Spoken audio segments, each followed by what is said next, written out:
Dia nyesel. Kenapa?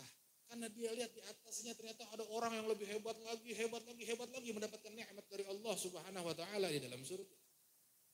Nyesel dia, ya Allah, ternyata begini hebatnya pahala sedekah 100.000. Coba saya kemarin kasih 1 juta. Kayak begitu.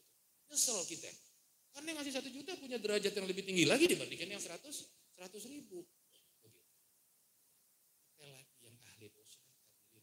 Apalagi yang ahli maksiat. Andai kata mereka diberikan waktu 1 menit untuk hidup, pasti dia akan manfaatkan 1 menit tersebut buat istighfar kepada Allah. Mereka menanti. Orang yang soleh berharap mereka bisa hidup lagi untuk memperbanyak lagi dan menambah lagi kesolehan. Yang ahli maksiat, mereka berharap bisa hidup lagi untuk menistighfari, bertobat dari dosa-dosanya.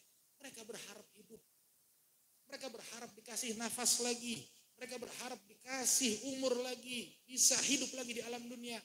Hadirin, yang mereka pengen, ini yang kita dapetin saat ini. Yang mereka pengen, ini yang kita dapetin. Kita masih hidup saat ini. Kita masih bisa nafas, kita masih bisa jalan, masih bisa merokok dengan enaknya. Masih bisa kita nonton, mata kita ngelihat, masih kita dikasih hidup. Yang mana hidup ini diharap-harapkan oleh orang yang udah mati. Maka manfaatkan waktu kita dengan yang baik. Dengan kegiatan-kegiatan yang bagus. Dengan kegiatan-kegiatan yang bermanfaat di alam dunia sampai ke alam akhirat. Jangankan kita yang haram, bahkan yang mubah pun. Kalau memang sekiranya itu nggak ada penting-pentingnya, mendingan nggak usah. Pakai waktu kita buat sholat, buat zikir, buat bersolawat, buat ngaji, buat dakwah, buat kebaikan-kebaikan yang kira-kira nanti di alam akhirat bisa menyelamatkan kita daripada nerakanya Allah Subhanahu wa taala. Ya Allah, hadirin, mudah-mudahan berkah kita semuanya. Panjang umur, istiqomah, mudah-mudahan apa yang diniatkan dijabah sama Allah. Kita hadir ke sini dengan niat masing-masing, mudah-mudahan niatnya digampangin sama Allah. Dosa-dosa kita diampuni sama Allah. Wafatkan kita semua dalam keadaan husnul khatimah, dalam keadaan yang baik, dalam keadaan lisan kita berzikir, menyebut-nyebut nama Allah Subhanahu wa taala. Wah, berkah kita semua hadir di sini. Ini bakal menjadi saksi pertanggungjawaban amal-amal kita kelak nanti di yaumil qiyamah. Ini menjadi saksi itu semua. Itu ada kitab namanya Majma' al-Bahrain. Itu Syekh Ma'ruf bin Muhammad Bajamal, ulama dari Shibam, Hadramut. Ini ada satu kisah yang beliau sampaikan di kitabnya itu, Masya Allah. Suatu ketika di kisah itu diceritakan, di suatu asar diceritakan nanti di akhirat itu ada orang-orang yang udah dituntun sama malaikat buat masuk ke dalam neraka. Dituntun masuk ke dalam neraka itu sama malaikat. Allah nahan.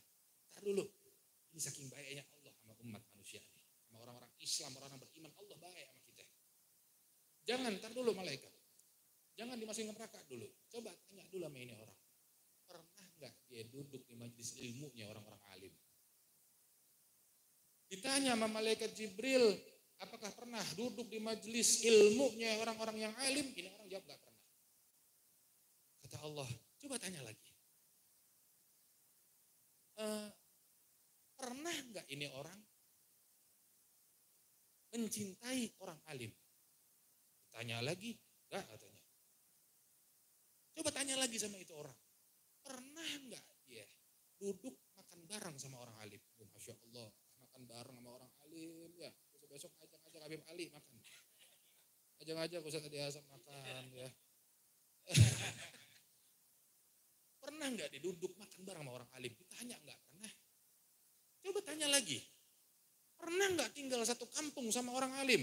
Ditanya enggak juga. Coba tanya lagi, lihat nasabnya, namanya sama enggak dengan nama-nama orang alim?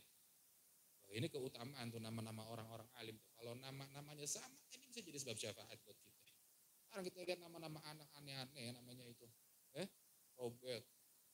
Robertus, misalnya, namanya Dominic, macam-macam. Wenza, coba lagi. Namanya macam-macam. Nama-nama orang-orang dulu kita pakai, Aisyah, Khadijah, Sukaina, apa lagi nama-nama yang mulia. Coba lihat namanya sama enggak dengan nama-nama orang-orang alim? Enggak juga namanya sama. Akhirnya yang terakhir, kita coba tanya lagi sama dia. Pernah enggak dia mencintai orang yang mencintai orang alim? Ditanya, iya pernah.